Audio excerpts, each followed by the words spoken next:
पाइथागो तिप्रामथा तै कांग्रेस नो नासिंगयावै न कक्तिसाल सारिगो काइनी विधानसभा नि फिलचों बारिव बाताइनाय रकनि मुं साख्लायखा CPIM 23 दानपुर आचुक थायो बाताइनाय कौशिल चंद तै 20 बक्सनगर आचुक थायो बाताइनाय मिजान हुसैन सालसाबाय न बाय थांका दक थामके बेंनाय बदलनि थानसा तिप्रामथा तै कांग्रेस नो नासिंगयावै न पाइथागो कक्तिसाल सारिगो काइनी विधानसभा नि फिलचों बारिव बाताइनाय रकनि मुं साख्लायखा CPIM 23 दानपुर आचुक थायो बाताइनाय कौशिल चंद ताई 20 बक्सनगर आचुक थायो बाताइनाय थै थांनाय MLA शामसुल हक नि बसला मिजान हुसैन फाइने 16 अगस्त सालमारिव नॉमिनेशन याफारनाय याक्सि बदलनि अखरकनि बाताइनाय रक कक्तिसाल सारिगो मेलारमाटनि CPIM तांनगो कायसा कक्तुम पान्दा रिंगै अ साख्लाय मुंरिखा याक्सि बदलनि चेयरमैन नारायणकर আমরা বামফ্রন্ট এই নির্বাচনে লড়ব এবং এই দুটি কেন্দ্র বামফ্রন্ট বক্সনগর 20 বক্সনগরে বামফ্রন্টের CPIM প্রার্থী হচ্ছেন কমরেড মিজান হোসেন। আপনারা জানেন কমরেড মিজান হোসেন হচ্ছে শুনে থাকবেন হয়তো যে আমাদের যে প্রয়াত আমাদের যে MLA ছিলেন শামসুল হকের তৃতীয় সন্তান। নিজাম হচ্ছে ভারতের গণতান্ত্রিক যুব ফেডারেশনের রাজ্য কমিটির সদস্য এবং ওখানকার সোনামুড়া মহকুমার নেতা। আর 23 বক্সনগরে আমাদের প্রার্থী হচ্ছেন এই তো 4 মাস আগে 5 মাস আগে যে নির্বাচন হয়ে গেল আমাদের যে প্রার্থী ধনপুর কেন্দ্রে, আমি দুঃখিত, ধনপুর কেন্দ্রে আমাদের প্রার্থী হচ্ছে ওই তো গত 23-এর নির্বাচনে যিনি প্রার্থী ছিলেন কমরেড কৌশিক চন্দ, আমাদের পার্টির নেতা, যার বাবাকে খুন করেছিল এর আগে অন্য সময়েতে খুন হয়েছিল, সাহসের সঙ্গে গত নির্বাচনে লড়েছে এবং এবারও সেই যুবক সাহসের সঙ্গে লড়বে এটা প্রত্যাশা করছি। তো আমরা বামফ্রন্টের তরফ থেকে 2 কেন্দ্রে 2 CPIM প্রার্থীকে আমরা মনোনয়ন দিচ্ছি। তারা আগামী সোমবার সম্ভবত 16 তারিখ তারা মনোনয়নপত্র সোনামুড়া মহকুমা শাসকের যে রিটার্নিং অফিস আছে সেখানে মনোনয়নপত্র জমা দেবেন।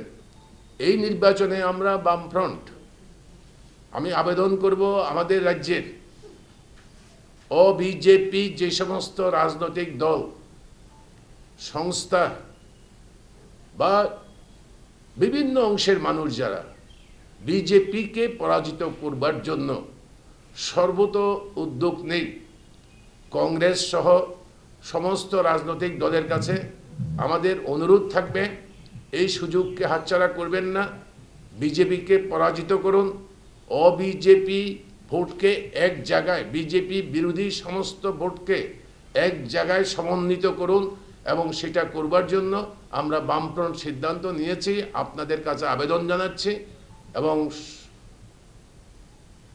ধনপুর এবং বক্সনগরের বিধানসভা কেন্দ্রের নির্বাচক মণ্ডলীর কাছে আমাদের স্বনির্বন্ধ অনুরোধ হচ্ছে এই 2 প্রার্থীকে জয়যুক্ত করবার জন্য আপনারা এগিয়ে আসুন।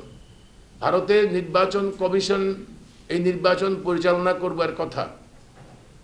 আমরা ভারতের নির্বাচন কমিশন এবং ত্রিপুরার নির্বাচনী আধিকারিক CEOর কাছে আমাদের দাবি, এখন আইন শৃঙ্খলা থেকে আরম্ভ করে সমস্ত কিছু আপনার হাতে, কাজেই সুষ্ঠু স্বাভাবিক নির্বাচন করার দায়িত্ব আপনাকে এখন কেন্দ্রীয় আধা সামরিক বাহিনী মোতায়েন করে স্বাভাবিক অবস্থা ফিরিয়ে আনুন, যেন প্রত্যেক রাজনৈতিক দল সমানভাবে তার নির্বাচনী প্রচার করতে পারে। अब हाइकेन फाइनाय फिलचों मारिव BJP नि बाताइनाय रकन मेचेनानि बागै याक्सि बदलनि बाताइनाय रकन खापुरमानि याफारनानि बागै कांग्रेस तै तिप्रामथानि कयमुं नारखा CPIM नि हास्ते तांफां जितेंद्र चौधरी।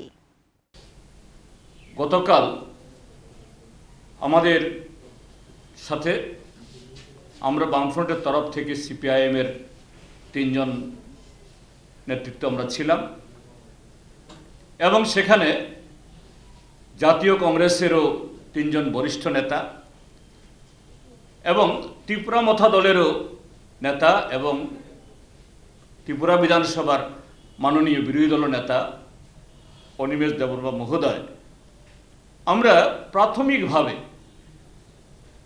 এটা এই মিটিংটা এমনভাবে হয়েছে, কেউ কাউকে ডাকতে হয়নি,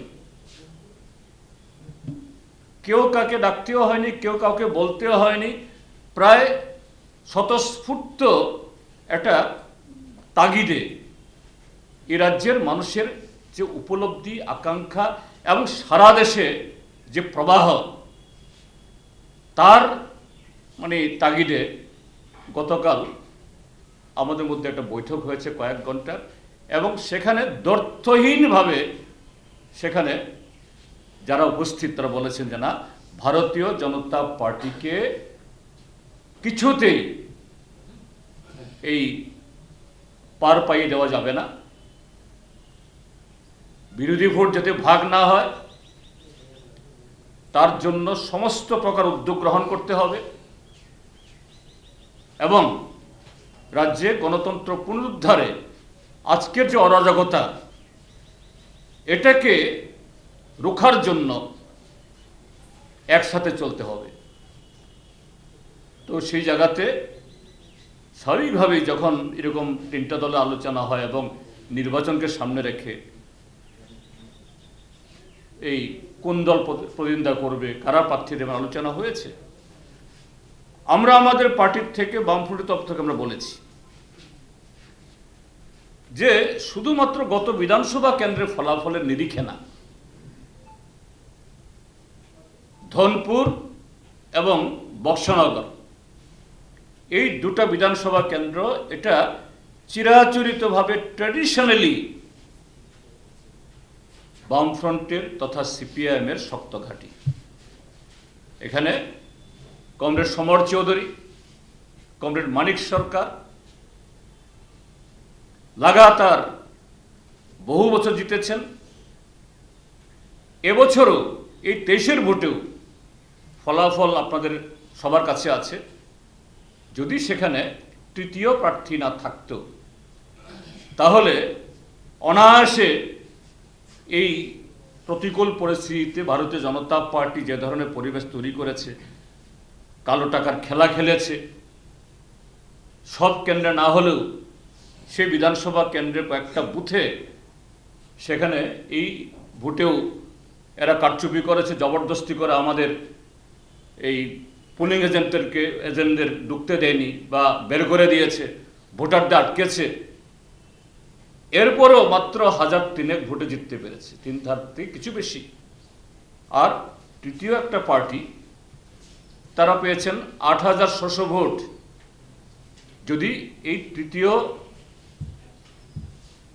প্রার্থী না থাকতো, এই 8600 ভোট বাদ হলে যদি 50-50 করেও যদি বামফ্রন্ট এবং বিজেপির কাছে যেত, তাহলে অনায়াসেই আমাদের ক্যান্ডিডেট এই কৌশিক চন্দ্র 1000-1,500 ভোটে জিততে পারতেন। অর্থাৎ এখানেও যে এই ভোট ভাগাভাগির ফলে বিজেপির প্রার্থী জিতলেও আসলে অঙ্কে তাদের পরাজয় সেখানে ঘটেছে। বক্সনগরও তাই। শুধু 1988 সালে মাঝখানে আমরা একবার হেরেছি, তার আগে এবং তার পরে লাগাতার এই কেন্দ্রেও আমরা জিতে এসেছি এবং ভালো মার্জিনে, এবং এবারও প্রায় 5000 ভোটে আমরা জিতেছি। এবং আমাদের বিজয়ী প্রার্থী তিনি প্রয়াত হয়েছেন। স্বাভাবিকভাবেই ইংরেজিকে বলা হয় লেজিটিমেটলি এখানে যে দলের প্রার্থী ছিল, বিজয়ী ছিল, সেই দলেই যদি করবে, তা আমরা এই কথাগুলি সেখানে বলেছি। Phiabati Pramothate Congress CPM ni batainai rokno da khapurjak mania pharnai eba single party no da candidate bacharinai abonatei tabuksak jora kari kaisa koktuma Phiaba obohai tongkhoro chana ni khebek reng khibina ni khebahan haike tongkhor asaijak tabukti Pramothani thani Rajakhor agulini simi Omite Pranobni kokthum chini khorang